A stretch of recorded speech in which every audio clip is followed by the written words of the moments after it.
Hey, this is Chris, keeping it real, looking at the North Carolina Department of Health and Human Services, which is the state agency tasked with tracking COVID-19. Looking at this graph, this is the number of people who are currently hospitalized. So this is not a 7-day rolling average, although I see that there, but it's not. But in regards to hospitalizations, the fact that most people are hospitalized for more than a day kind of works in its own 7-day rolling average. I mean, because you understand that people, if they're hospitalized for this illness, they're probably there for more than 1 or 2 days. And so let's just take this graph as a kind of average of some sort, but still accurate. So the number of hospitalizations were 739 on about 32 days ago. And so the number of hospitalizations has gradually risen from 739 to 1,046. So that's a fairly, I wouldn't use what the mainstream media uses. I wouldn't use the word spike or surge or anything like that. It has been a gradual increase. It is a 25% increase over 30 days. Something that you might expect from a virus as more and more people get out and ignore the stay-at-home order that the governor has ordered because I think everybody understands that, it's not that serious a thing. Now, I say it's not that serious a thing, and let me demonstrate why it is not that serious a thing, because if you remember at the beginning of this pandemic, we needed to flatten the curve. That's a fairly flat curve, given the number of days. But let's look at what is really important, which is what the whole doomsday scenario was based on. Well, we're not going to have enough hospital beds. We're not going to have enough ICU beds. We're not going to have enough ventilators. Well, here we are, 4 months into this pandemic. I will direct your attention down to the number of inpatient hospital beds in North Carolina. There are 21,222 licensed hospital beds.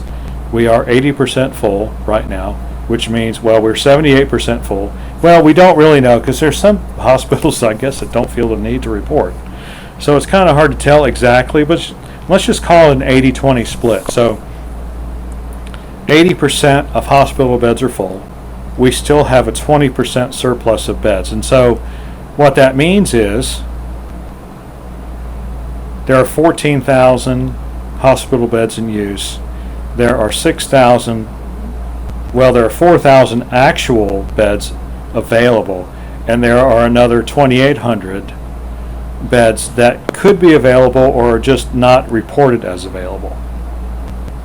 Think about that. This is the total hospital inpatient bed load for the state of North Carolina. So even though things were supposed to be so bad,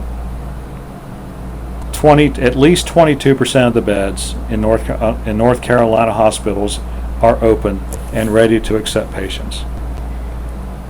So in other words, we have 1,046 currently hospitalized.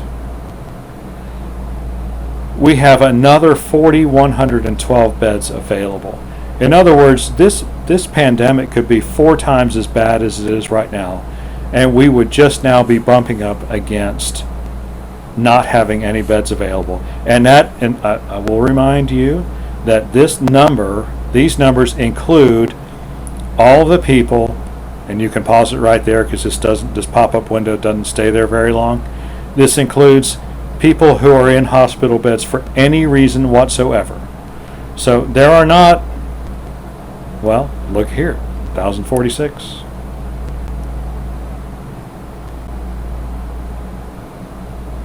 14,000 in use. So only 1 in 7 of these hospital beds. If I had better stats, I could run a spreadsheet and figure it out.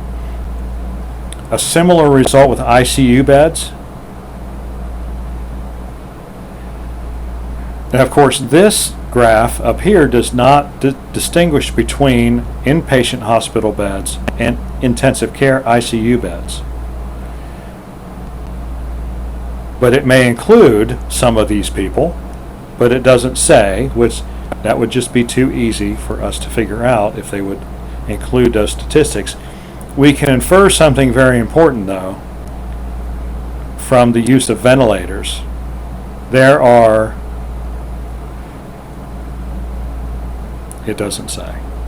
Okay, so there's 3,500 ventilators available in North Carolina, which I assume is tied somehow to intensive care unit, but I noticed that there's, it's hard to really come to a firm conclusion when the state doesn't provide relevant statistics. Nevertheless, only 26% of the ventilators that are available in North Carolina are being used. There's a 75%, there's 2,400 ventilators available. See what I mean? It's hard to figure out, but just look, you can, at your leisure, right? And if you know somebody who's smarter at math than I am, I do not pretend to be a statistical genius, but I'm looking at this, and every last one of these charts tells me that this virus is just not that bad.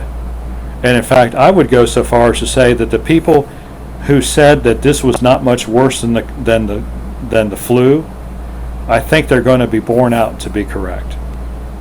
I think their initial observations are correct. I really do. In terms of these stats. But we won't know that until early next year, unfortunately. But I just wanted to go to this site, North Carolina Department of Health and Human Services. I'm sure your state has a similar site that is tracking things, hopefully a little better than this one is, because it's hard to relate these graphs to each other. But in North Carolina, we are in very good shape in regards to inpatient hospital beds, intensive care unit beds, ventilators, and the relatively small number, given the number of confirmed cases that are currently hospitalized. Live in the world of facts. Don't live in the world of fear. And especially don't believe what your government leaders are telling you, because they have an agenda. Don't believe what your TV station's telling you, because it wants to make money by selling ads to get you to click on stuff when they have their sensationalized headlines. Look at the facts. Make up your own mind. And hey, look, if you make up your own mind that you don't want to go out, I'm totally good with that. But I've made up my own mind. And I'm looking at these figures, I'm like, I am totally over this. I am totally over this. I'm not going to put anybody at risk. I'm not going to make anybody feel bad. I'm not going to get anybody's face. But this we are halfway into it, and we are going to come out of this in the next 3 or 4 months. I'm just going to go ahead and say that. I'm just looking at these stats. They never got as bad as they were supposed to be, and they aren't ever going to get as bad as they were supposed to be. And that is all the editorializing I'm going to do. Please visit this site, NCDHHS.gov, dashboard hospitalizations. Look at it for yourself, and have a good day. See you on the next video.